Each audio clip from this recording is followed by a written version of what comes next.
Very flavorful pero walang seafood at walang meat. Gagawa tayo ng healthy dish today.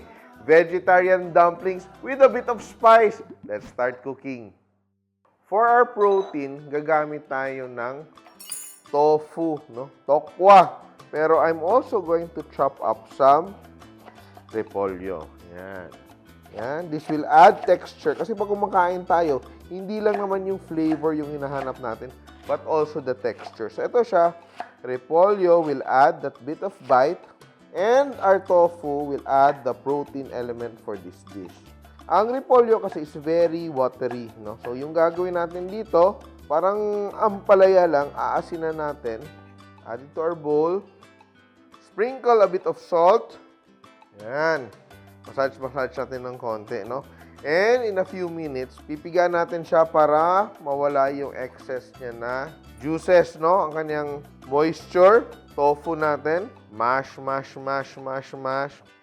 And we will add dried shiitake mushrooms. Pero hindi na siya dried kasi I soaked it in water to rehydrate and dice siya. Oh, umami and texture. And to give it a nice flavor, ito siya. Yan, for some flavor, ito siya, a bit of spiciness, Korean chili paste. Simple lang, sobrang dali lang, no? And because ito, may konti na siyang saltiness, hindi na ako magdadagdag ng salt. I don't want it to be too red, no? Yan, just give it a little bit of color. I will just add here my, chopped leeks. But I will just drizzle a bit of sesame oil for a nice nutty flavor. And also a very nice aroma. Pabango ng konti. Yan. Kasi pag kumakain tayo, hindi lang flavor, hindi lang texture, but also aroma. Yan, no? How it smells. Look at that. Very nice. And aking repolyo, piga-piga. So it will lose half its volume. Kasi if you don't squeeze out the excess liquid from our cabbage, pag niluto mo yung ating dumplings, it's going to be watery. And secondly, pag mag-wilt siya, tataka ka, bakit ang payat-payat, no? Nag-shrink kasi nag-wilt nga yung ating cabbage. So ito siya, we're already softening the cabbage. So the volume will decrease by half. Yan, cabbage. Yan, it's all there. Now I will combine everything in my round bowl. Kasi pag naghahalo ka ng ingredients, don't use a rectangular or a square container kasi it won't mix evenly. Kailangan round.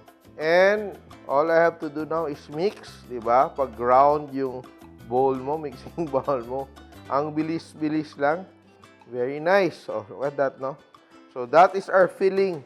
Yan. So we have our dumpling wrappers, wonton wrappers, siomai wrappers, gyoza wrappers, whatever you want to call it. Ito siya. I'm using a round one.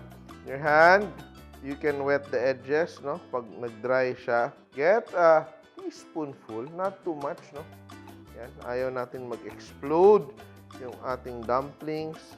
Very tiny yung ating nabiling dumplings. All you have to do is fold, no? So, you can pleat. Yan, pleat mo siya if you want. And fold. So, tiny dumplings. Tiny dumplings. Yan. Ang pangit-pangit ng gawa ko, yan, kailangan natin ng practice. So, ito siya, siguro sa ingredients natin to, sobrang dami mong magagawa. Siguro mga 60 to 70 pieces. It's a good exercise for your fingers. Fold, fold, fold, fold, fold, fold, fold, and stick. And now, let's cook our dumplings, our vegetable dumplings. And I'm just adding ito, konting water. O, water. Tubig lang siya. Yan, sa bottom ng ating pan. And we will also add a little oil. So, combination siya ng oil and water. Swirl it around. And we will arrange our dumplings, no? Yan. So, it will steam at the start and it will fry after. Yan.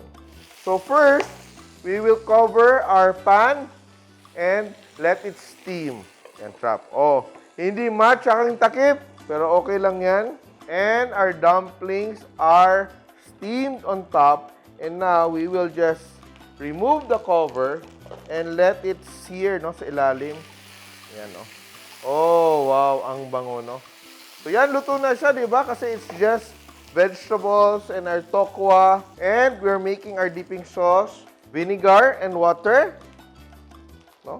Not too strong, very mild flavor. Soy sauce, I'm using Japanese or Korean soy sauce. Honey for sweetness. Mix everything together. Sesame oil and chopped leeks. Oh, yan. Very easy, very simple. Yan, our dumplings are done. Look at that. It's nicely toasted underneath. Steamed on top, pero crispy sa ilalim. Wow. Yan na siya, oh. Titingnan natin. And I will show you, look at that, steamed and fried underneath. Diba? Look at that. Pero titikman ko, it's so nice, it's so perfect. Taste, pasado ba? Ito siya yung attempt natin at being healthy. Try this recipe if you dare. Ating vegetable dumplings, simple. Please like and share my videos, and if you like more recipes like this, please click here to subscribe and don't forget to hit the bell button to get notified. Simple!